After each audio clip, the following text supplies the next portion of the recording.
Hello cuties, आप सभी लोगों का स्वागत है मूवीज़ पनघट में। आज हम बात करने वाले हैं एक ड्रामा की जिसमें हॉट एंड कोल्ड सीईओ है एंड उसकी स्वीट सी असिस्टेंट है। ड्रामा का नेम है माय ऑक्सीजन गर्लफ्रेंड और एक्सीडेंटली म्यू ऑन यू।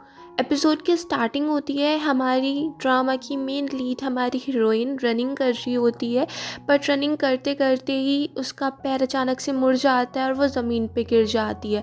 तभी वो देखती है कि उसकी कैट उससे आगे निकल गई और इतने में ही वो उठ जाती है। वो ये अपना एक सपना देख रही थी। जैसे वो उठती है वो देखती है कि उसकी कैट उसकी एक ट्रॉफी गिराने वाली थी। तभी वो अपनी ट्रॉफी को कैच कर लेती है और फिर अपनी कैट के साथ थोड़ी देर खेलने लगती है, उसको परेशान करने लगती है क्योंकि कैट उसको परेशान करे जा रही थी।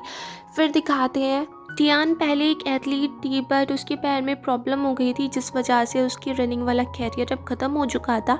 तो उसने सोचा कि मुझे एक न्यू शुरुआत करनी है, इसीलिए आज वो एक इंटरव्यू देने के लिए एक ऑफिस में जाने वाली थी और उसी के लिए वो रेडी हो रही थी। फिर दिखाते हैं टियान एक कॉफ़ी शॉप में जाती है और अपने फ्रेंड हाउस से बोल देती है कि आज वो एक इंटरव्यू देने के लिए जा रही है। उसका फ्रेंड बोलता भी है कि तू एक कॉफ़ी शॉप में काम करती है ना, तुझे और कहीं काम करने की क्या ज़रूरत है। बट टियन बोल देती है कि ये तो तेरा ही है ना, मुझे तो कहीं ना कहीं जॉब ढूंढनी ही है।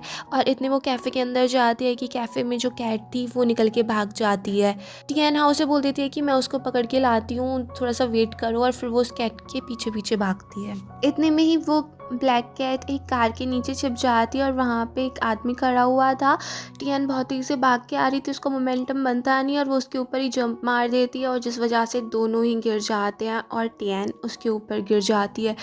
फिर वो एकदम से उठती है और वो बोल रही होती है कि मैं तुम्हारे लिए एम्बुलेंस बुला देती हूँ, और टीएन की कॉल करने से पहले ही वहाँ पर एम्बुलेंस खड़ी हो जाती है क्योंकि जिस पे टीएन ने जंप मारा था वही उसका होने वाला बॉस था और साथ में वही हमारा मेल लीड था। तो उसका असिस्टेंट उसके लिए एकदम से ही एम्बुलेंस ले आया था कि हमारे बॉस को कहीं चोट ना लग गई हो। एम्बुलेंस में जी चैन के काफ़ी सारे ट्रीटमेंट चल रहे होते हैं और जी चैन अपने असिस्टेंट से गुस्सा हो जाता है। वो कहता है सिर्फ इतनी सी चोट के लिए तो एम्बुलेंस यहाँ पर लेके आ गया।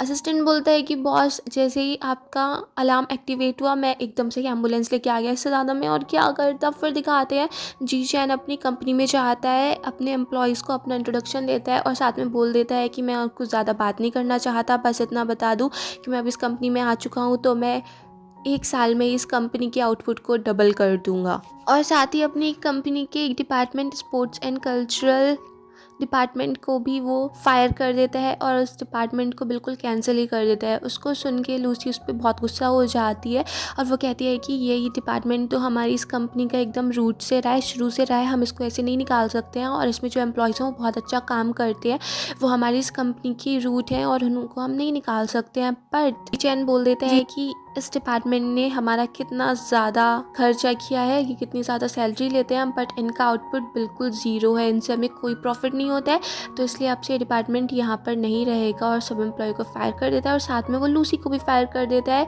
बट लूसी उस पर बहुत ज़्यादा गुस्सा कर रही होती है और वो बोल देती है कि मेरी वजह से इस कंपनी में कितने सारे सेलिब्रिटीज़ आए हैं, कितने सारे स्पोर्ट्स पर्सन को मैंने इंट्रोड्यूस कराया है, तुम मुझे ऐसे नहीं निकाल सकते हो। और मेरे जाने के बाद वो सब यहाँ पर रुकेंगे भी नहीं। जी चैन बोल देता है कि वो रुके या नहीं रुके वो मेरी प्रॉब्लम है, बट तुम तो अब इस कंपनी में नहीं रुक रही हो। फिर दिखाते हैं टियन अपना इंटरव्यू देने के लिए इसी कंपनी में आई होती है और वो अपनी रिहर्सल कर रही थी कि वो सब कुछ कैसे बोलेगी, क्योंकि वो पहले भी एक स्पोर्ट्स पर्सन रह चुकी है तो उसको पता है कि कैसे स्पोर्ट्स पर्सन को हैंडल किया जाता है। बट तभी उसको खबर मिलती है कि ये पूरा डिपार्टमेंट ही इस कंपनी से कैंसिल किया जा चुका है, तो अब उसके इंटरव्यू की कोई ज़रूरत नहीं है। इस बात को सुन के टियन अपसेट होकर वहाँ से जा ही रही थी कि तभी टियन की फ्रेंड का उसके पास फ़ोन आ जाता है और वो उससे मिलती है और उसको बता देती है कि देख अभी सिर्फ एक रास्ता बचा है, तो परफॉर्मेंस डिपार्टमेंट के लिए अपना इंटरव्यू दे दे और फिर बाद में बात करके इंटरनल ट्रांसफ़र करा लेंगे, सिर्फ तेरे पास यही रास्ता बचा है। बट उसके लिए एकदम से टियन तैयार नहीं हो रही थी क्योंकि वो कहती है कि मैं एक्टर्स की यार मैनेजर नहीं बन सकती, मुझे तो स्पोर्ट्स पर्सन का बनना है। बट उसकी फ्रेंड समझा देती है कि थोड़ा बहुत तो एडजस्ट करना ही पड़ता है ना, और फिर तुझे इससे एक्सपीरियंस वगैरह भी ज़्यादा मिल जाएगा। फिर दिखाते हैं हमारे नई सीईओ को उसका असिस्टेंट बता देता है कि सर मैंने आपकी सारी चीज़ें यहाँ पर तैयार करके रख दी है। और फिर जी चैन की कुछ और बोर्ड मेंबर्स से भी मीटिंग होती है और वो लोग बोलते हैं कि तुम्हें लूसी को फिर से कंपनी में ले लेना चाहिए, वो हमारी कंपनी के लिए काफ़ी ज़्यादा इंपॉर्टेंट है। पर जी चैन बोल देता है कि मुझे उसको कंपनी में नहीं रखना है, अगर वो इस कंपनी में रहेगी तो हमारी कंपनी की परफॉर्मेंस डबल नहीं हो पाएगी, और फिर जब डबल नहीं हो पाएगी तो आप लोग सब मुझको ही ब्लेम करोगे, तब तो कोई रिस्पॉन्सिबिलिटी नहीं लेगा ना। तो इस टाइम जो मैंने फ़ैसला लिया है वो बिल्कुल ठीक है, और फिर कॉल कट कर देता है। फिर दिखाते हैं टियन की फ्रेंड उससे कह देती है कि तू अभी इंटरव्यू दे दे, और उसको बता देती है कि हमारा बॉस वैसे तो बहुत ज़्यादा हैंडसम है, बहुत स्मार्ट है, इतने तो एक्टर्स भी हैंडसम नहीं होते हैं, पर वो बहुत ही ज़्यादा कोल्ड है, बहुत ही ज़्यादा बोल्ड है। तूने देखा, उसके आते ही उसने पूरा एक डिपार्टमेंट फायर कर दिया। फिर दिखाते हैं जैसे ही टियन बॉस के ऑफिस में जाती है, उस टाइम पे जी चैन अपनी मेडिसिन ले रहा था, तो उसका कैप्सूल नीचे गिर जाता है, तो उसको उठाने ही वाला था, इसलिए टियन उसका फेस नहीं देख पाती और वो अंदर आ जाती है। पर जैसे ही जी चैन ऊपर उठता है, वो उसके फेस को देख के एकदम से चौंक जाती है, और वो कहती है मैं कितनी अनलकी निकली, आज सुबह मेरा इससे सामना हुआ था और मैंने क्या हरकत की, अगर इसको मैं अपना रियल सब कुछ बता दूंगी तो ये पक्का मुझे फायर कर देगा और मुझे इस कंपनी में रखेगा भी नहीं। जी चैन टियन को देख के बोलता तो है कि मुझे तुम्हारी कुछ याद आ रही है, बट टियन बोल देती है कि नहीं, हम तो पहले कभी मिले ही नहीं। और फिर जी चैन उससे उसका रिज्यूमे मांगता है, पर टियन उसको देना नहीं चाह रही थी, क्योंकि उसको पता था कि एक बार अगर ये मेरा नेम देख लेगा फिर तो मुझे बिल्कुल ही नहीं लेगा, और फिर इसको सब कुछ मेरी सारी जानकारी भी मिल जाएगी, तो फाइल दे नहीं रही थी।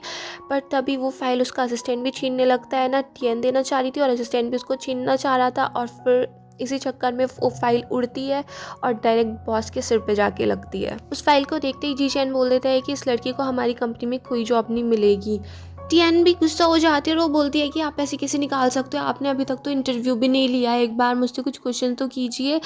बट असिस्टेंट कह देता है कि हमारे बॉस के भी बॉस हैं, इस कंपनी के बॉस हैं, इनकी ही तो सब चलेगी, अगर इन्होंने बोल दिया कि तुम इस कंपनी में नहीं रहोगी तो इसका मतलब नहीं रहोगी। बट फिर भी टियन जी चैन से बोलती है कि प्लीज़ आप मुझे रख लीजिए, तो जी चैन उससे कुछ क्वेश्चन करने लगता है, उसके आंसर जैसे टियन दे रही थी वो सब जी चैन को पसंद नहीं आते, बट टियन उसको काफ़ी समझाने की कोशिश कर रही थी कि मैं काम करूँगी तो मेरे मैनर्स भी अच्छे हो जाएंगे और मुझे थोड़ा एक्सपीरियंस भी मिल जाएगा। बट जी चैन मना कर देता है कि नहीं, तुम्हें कोई जॉब नहीं मिलेगी। फिर दिखाते हैं कॉफ़ी शॉप में, हाँ, वो अपने बॉस से बोल रहा होता है कि बॉस जिस दिन आप इस कॉफ़ी शॉप में आते हो उस दिन कितनी सारी हमारी सेल हो जाती है, इतनी सारी लड़कियाँ आ जाती हैं। तभी वो लोग देखते हैं कि टियन आ रही है, वो काफ़ी ज़्यादा अपसेट लग रही होती है, तो आओ बोल देता है कि आज इसका इंटरव्यू तो शायद वो अच्छा नहीं गया।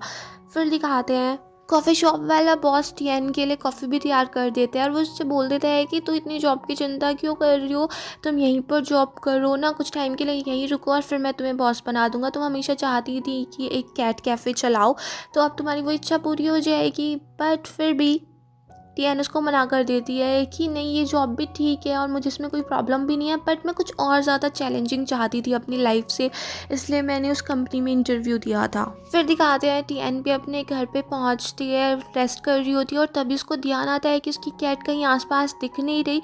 उसी को ढूंढने के लिए वो घर से बाहर निकल जाती है। फिर दिखाते हैं जी चैन भी अपने घर पे पहुंचता है और वो देखता है कि उसके घर के बाहर एक कैट बैठी हुई है, तो उसको वो अंदर बुला लेता है। फिर दिखाते हैं टियन बहुत ज़्यादा परेशान हो रही थी, उसको उसकी कैट कहीं मिल नहीं रही थी, और तभी उसके मॉम डैड का कॉल आ जाता है, वो उससे उसके इंटरव्यू के बारे में पूछने लगते हैं। तो टियन बोल देती है कि इंटरव्यू तो काफ़ी अच्छा गया, अगले हफ्ते से ही मैं शायद जॉब स्टार्ट भी कर दूँ। बट फ़ोन कॉल के बाद टियन थोड़ी सी अपसेट भी हो जाती है कि उसकी कैट नहीं मिल रही थी, एक उसकी जॉब नहीं थी उसके पास। फिर दिखाते हैं मगर टियन की कैट तो बहुत ज़्यादा खुश थी और वो जी चैन के घर पर अपना पेट भर रही थी, और यहीं पर ये एपिसोड फिनिश हो जाता है। अगर आपको ये पसंद आया हो तो प्लीज़ मेरे चैनल को सब्सक्राइब करें, लाइक करें, शेयर करें, कमेंट्स करें, and bye bye till next video.